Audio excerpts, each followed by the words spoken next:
Hello friends, welcome to my channel to reality. आज इस video में मैं आपको बताऊंगा आप ई नगर सेवा में कैसे अपने ट्रेड को रजिस्टर करेंगे। मेरा मतलब ये है, आप देख सकते होंगे कितने बार हैं, हॉस्पिटल्स हैं, नर्सिंग होम है, पैथोलॉजी हैं, बर्फ़ के फैक्ट्रीज़ हैं, आइसक्रीम फैक्ट्रीज़ हैं। इस तरह से बहुत से ट्रेड होते हैं, जैसे रेस्टोरेंट है या ईटिंग पॉइंट हैं। तो इस तरह से जितने भी चीज़ें हैं वो नगर निगम के अंडर में आती हैं। तो नगर निगम की ओर से है कि आपको उसमें असेसमेंट कराना ज़रूरी है। अगर आप असेसमेंट नहीं करा सकते हैं तो आपको इसके ऊपर काफ़ी बड़ा चार्ज देना पड़ सकता है, पेनल्टी लग सकती है। तो आज इस वीडियो में हम बताएंगे कि आप कैसे ई नगर सेवा में आप अपने ट्रेड को, या कह सकते हैं अपना जो भी आप बिज़नेस है, उसको आप कैसे रजिस्टर कराएंगे। तो आइए मैं ले चलता हूँ अपने लैपटॉप पे और देखते हैं ये पूरा रजिस्ट्रेशन का प्रोसेस कैसे कंप्लीट होगा। आप गूगल पे सर्च करें ई नगर सेवा up.gov.in और ये यूआरएल मैं आपको डिस्क्रिप्शन बॉक्स में भी दे दूंगा, तो आप डायरेक्टली क्लिक करके भी इस पेज पे आ सकते हैं। यहाँ पे आने के बाद आप थोड़ा सा स्क्रॉल करेंगे। स्क्रॉल करने के बाद आपको सबसे पहला ऑप्शन जो यहाँ नीचे मिलता है सिटीजन सर्विस का, आप इसके ऊपर क्लिक करेंगे। क्लिक करने के बाद यहाँ पे लॉगिन का पेज आ जाएगा।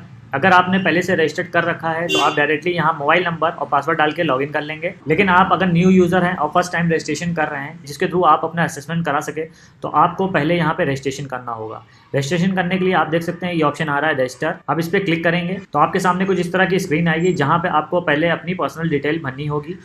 आप एक डिटेल, या कह सकते हैं एक बार लॉगिन बनाने से आप कई चीज़ के असेसमेंट कर सकते हैं। मेरा मतलब ये है कि आप जैसे साइबर कैफ़े चला रहे हैं, या आपकी शॉप है ऑनलाइन काम की सर्विसेज प्रोवाइड करने की, या जन सेवा केंद्र है, तो आप अपना लॉगिन पोर्टल बना लें और बार बार उसके अंदर से लॉगिन करने के बाद आप अलग अलग सर्विस लोगों को दे सकते हैं। आप ज़रूरी नहीं आप जिसके लिए असेसमेंट ये करना चाहते हैं, आप उन्हीं के नाम से पूरी डिटेल बार बार भरें और उनका लॉगिन पैनल बनाएं। तो यहाँ पे आपको अपना नेम डालना होगा, यहाँ फादर नेम, यहाँ एड्रेस डालेंगे। एड्रेस दो हिस्से में डालिएगा, दो लाइनें, क्योंकि दोनों में एस्ट्रिक है इसलिए दो बार में एड्रेस डालिएगा। सिटी सेलेक्ट करिए, अपना जो वर्किंग मोबाइल नंबर है वो डालिए। पासवर्ड डालिए। पासवर्ड आपको कंडीशन जैसे पता होगा नॉर्मल, कि लोअर केस, अपर केस और लेटर और एक स्पेशल कैरेक्टर भी होना चाहिए। मैं आपको दिखा देता हूँ, ये पासवर्ड पॉलिसी है। आप इस पर क्लिक करेंगे तो ये देखिए पासवर्ड पॉलिसी है, जहाँ बताया गया है कि मिनिमम 8 कैरेक्टर, मतलब 8 कैरेक्टर कम से कम पासवर्ड में होने चाहिए, जिसमें एक कैपिटल लेटर और स्मॉल लेटर होना चाहिए और 1 न्यूमेरिक वैल्यू होनी चाहिए, मतलब 1 2 3, और स्पेशल कैरेक्टर भी कम से कम एक होना चाहिए। उसके बाद आप यहाँ पे जो पासवर्ड आपने ऊपर डाला है उस पासवर्ड को यहाँ डाल के कंफर्म करेंगे, अपना ईमेल डालेंगे और ये जो कैप्चा दिया है आप उसको इंटर करके सबमिट करेंगे। तो आपके रजिस्टर्ड मोबाइल नंबर पे, मतलब आपने जो नंबर यहाँ डाला था उस पर एक OTP जाएगी, आप उसको सबमिट कर देंगे। सबमिट करने के बाद आपको वापस से होम पे आना होगा। सिटीजन होम के यहाँ पे क्लिक करेंगे तो आप सिटीजन होम पे आ जाएंगे। जिस मोबाइल नंबर से आपने रजिस्टर करा था वो मोबाइल नंबर डालेंगे, जो पासवर्ड आपने बनाया था वो यहाँ पे एंटर करेंगे और लॉगिन पे क्लिक करेंगे। लॉगिन पे क्लिक करने के बाद मैं आपको दिखा देता हूँ कि इसके अंदर से आपको कैसे असेसमेंट करना है। जो पासवर्ड आपने बनाया है वो आप डालेंगे। लॉगिन करने के बाद आपके सामने इस तरह का पोर्टल आएगा, जिसमें आप देख सकते हैं लेफ्ट साइड पे आपको ऑनलाइन सर्विसेज दी है, जैसे वाटर कनेक्शन लाइट के लिए, प्रॉपर्टी टैक्स असेसमेंट के लिए, प्रॉपर्टी म्यूटेशन के लिए, ट्रेड लाइसेंस के लिए, फूड NOC के लिए, पाइप वाटर अनअवेलेबिलिटी NOC के लिए और सिग्नेट एडवर्टीजमेंट के लिए। तो जैसे इसमें मैं आज की वीडियो में बताऊंगा कि कैसे आपको अगर किसी हॉस्पिटल को, या किसी फूड रेस्टोरेंट को, या फिर किसी और शॉप है, जैसे कोई कह सकते हैं बर्फ़ फैक्ट्री है, या चूना फैक्ट्री है, या आइसक्रीम फैक्ट्री है, इस तरह से जितनी भी फैक्ट्री हो या इसके अंडर में जितनी भी फैक्ट्री आती है, मैं एक बार असेसमेंट में जो जो आती हैं मैं उसको एक बार नाम दे रहा हूँ, जिससे आपको आइडिया लग जाए कि क्या क्या इस असेसमेंट से आप भर सकते हैं। जैसा देसी शराब की कोई दुकान है, मॉडल हाउस है, बियर शॉप है, होटल है, या रेस्टोरेंट है, या कोई ईटिंग पॉइंट है छोटा सा, या फिर कोई टाइल्स की फैक्ट्री लगी हुई है, या कोई ईंट की भट्टा है, कोई क्लिनिक है, आयुर्वेदिक क्लिनिक हो या डेंटल क्लिनिक हो, नर्सिंग होम है, हॉस्पिटल है, पैथोलॉजी है, कोई भी डायग्नोस्टिक सेंटर है, अल्ट्रासाउंड है, यूनानी क्लिनिक है, या फिर कोई ब्लड बैंक भी, और ड्रिंक या कोल्ड ड्रिंक्स की कोई शॉप है, या फिर कह सकते हैं आइसक्रीम की कोई फैक्ट्री है, या कोई एडिडेड वाटर जिसे कहते हैं वाटर सप्लाई कोई कोई फैक्ट्री बनी है। तो इस तरह से ये सारी चीज़ें को कवर करता है। या बर्फ़ फैक्ट्री है तो आपको ये सब चीज़ें जो भी कवर करता है, आप समझ गए होंगे कि इसके अंदर में असेसमेंट में कितनी चीज़ें आती हैं। मैं आपको वो अभी दिखा भी देता हूँ कितनी सर्विसेज होती हैं। फिर आपको असेसमेंट के लिए यहाँ आना होगा ट्रेड लाइसेंस पे। आप इस पर क्लिक करेंगे तो आपके सामने इस तरह से एक पॉपअप आएगा, जिसमें बताया गया है कि आपको क्या भरना है, उसके बाद क्या क्या प्रोसेस होगा। वो एक शॉर्ट में बता देता हूँ कि आप फॉर्म अप्लाई करेंगे तो SMS आएगा, फिर आप पेमेंट करेंगे। उसके बाद in case of refund please contact मगर मतलब ये है, इसमें बताया गया है कि अगर आपने एक बार पेमेंट कर दिया और मान लीजिए आपका पेमेंट रिफंड नहीं होता है तो आपको नगर निगम से बात करनी पड़ेगी। You can check the payment status on citizen login dashboard. Verification होगा नगर निगम से, उसके बाद आपको अप्रूवल के थ्रू पता चल जाएगा, एसएमएस आएगा। उसके बाद आप लाइसेंस अपना डाउनलोड कर सकते हैं, और या फिर आपको एप्लीकेशन अपनी ट्रैक करनी है तो आप किसी वक्त भी पोर्टल में ट्रैक कर सकते हैं। तो यहाँ पे आप प्रोसीड पे क्लिक करेंगे तो देखिए इस तरह की स्क्रीन आएगी, जिसमें आपको सबसे पहले अपना सेलेक्ट करना होगा कि आप किस चीज़ के लिए इसमें असेसमेंट करवा रहे हैं। जैसे मैंने बहुत सारे नाम बताए थे, तो आप देख सकते हैं बार है, ब्लड बैंक है, होटल है, आइसक्रीम है, मेटर्निटी होम, नर्सिंग होम है, और उसमें लिखा है, ये भी लिखा है नंबर ऑफ़ बेड्स कितने हैं, एरिएटेड वाटर है, गेस्ट हाउस है। तो इस तरह से बहुत से ऑप्शंस हैं, आप सेलेक्ट कर लेंगे कि आप किस कैटेगरी में बिलोंग कर रहे हैं यहाँ पे। उसके बाद आपको यहाँ पे जैसे मान लीजिए मैं शुरू करता हूँ यहाँ से, मेटर्निटी होम नर्सिंग अबव 50 पर बेड, आपने ये सेलेक्ट करा तो ये देखिए जो भी लाइसेंस होता है ईयरली होता है, तो ये अपने आप ईयरली आ जाएगा। फिर यहाँ पे आप नेम लिखेंगे किसके नाम से ये हॉस्पिटल है या फिर बार है जो चल रहा हो।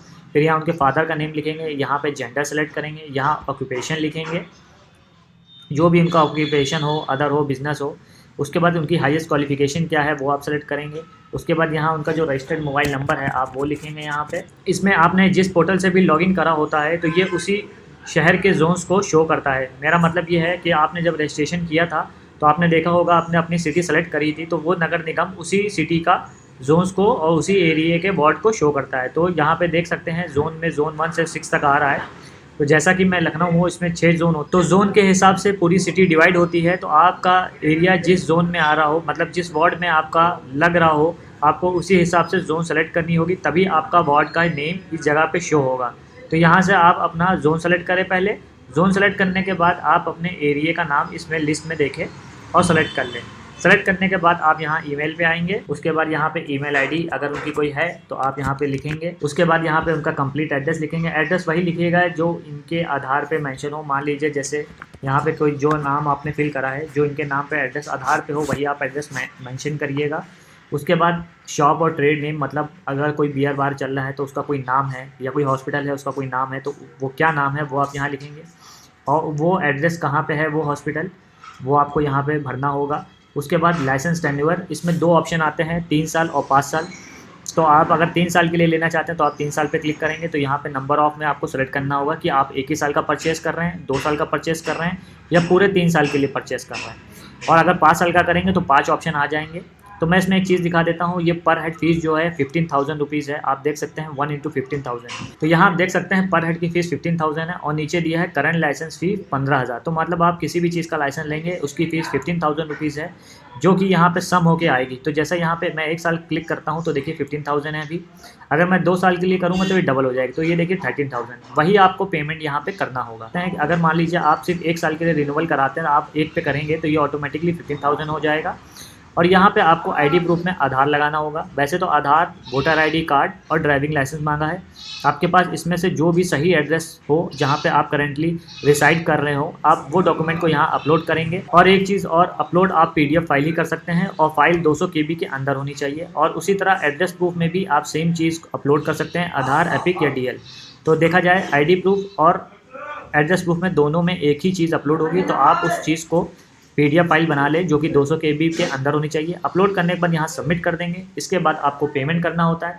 पेमेंट होने के बाद आपको चेक करना होता है कि आपका जो ये प्रोसेस है, जो कि मैंने आपको बताया था कि पेमेंट होने के बाद वेरिफिकेशन होता है नगर निगम से, जो कि SMS के थ्रू आपको रिसीव होता है। उसके बाद अप्रूवल हो जाता है तो आपको SMS मिल जाता है, और फिर आपको लाइसेंस अपना डाउनलोड करना होता है। तो लाइसेंस कहाँ से डाउनलोड करेंगे वो मैं बता दे रहा हूँ। यहाँ पे आप प्रोसीड पे क्लिक करके इसको हटा देंगे, और लाइसेंस को डाउनलोड करने के लिए आप वापस से आएंगे डैशबोर्ड के ऊपर। अब डैशबोर्ड के ऊपर आप देख सकते हैं, क्योंकि अभी कोई पेमेंट नहीं हुआ है, तो जब आप पेमेंट कर देते हैं, ट्रेड के लिए अप्लाई कर चुके होते हैं, असेसमेंट कर चुके होते हैं, तो यहाँ पे उसकी service number, service name, application ID, amount, status सब कुछ आ जाता है, बैंक रेफरेंस और पेमेंट डेट। फिर आप यहीं पे क्लिक ऑन, देखिए लिखा है click on the application ID to get the receipt. तो आप यहाँ से जिसका भी पेमेंट करेंगे उसके रिसिप्ट एप्लीकेशन ID पे ऊपर यहाँ लिंक आ जाता है, आप यहीं पे क्लिक करके उसको डाउनलोड कर सकते हैं, और यहीं से आपको उसका स्टेटस पता चल जाएगा कि अप्रूव्ड है या वो पेंडिंग है। और देखिए ये है पेमेंट हिस्ट्री के बारे में। और जो नीचे वाला है वो है अप्लाइड एप्लीकेशंस में। जब अप्लाई एप्लीकेशंस आपकी वेरीफाई हो जाएगी, आपको SMS से पता चल जाएगा, तो आप देखिए व्यू एंड डाउनलोड का ऑप्शन ये आ रहा है। आप यहीं से क्लिक करके जब लिस्ट में नेम आने लग जाएगा तो आप क्लिक करके अपना सर्टिफिकेट जो अप्रूव हो जाएगा आपके ट्रेड के असेसमेंट के लिए, आप उसको यहाँ से डाउनलोड कर सकते हैं। तो ये कंप्लीट प्रोसेस था कैसे आप नगर निगम में अपने ट्रेड को असेसमेंट के लिए अप्लाई करेंगे और क्या फीस लगेगी। आई होप आप वीडियो देख के पूरा ये समझ गए होंगे। आई होप ये वीडियो आपको अच्छी लगी होगी। अगर अच्छी लगी है तो प्लीज़ इसे लाइक करिए, अपने फ्रेंड के साथ शेयर करिए जिनका इस तरह का और बिजनेस है। इस तरह की मोर इन्फॉर्मेशनल वीडियो देखने के लिए मेरे चैनल को सब्सक्राइब करिए। अगर आपके मन में अभी भी कोई डाउट या क्वेश्चन है तो आप नीचे मुझे कॉमेंट करके पूछ सकते हैं। Thanks for watching my video.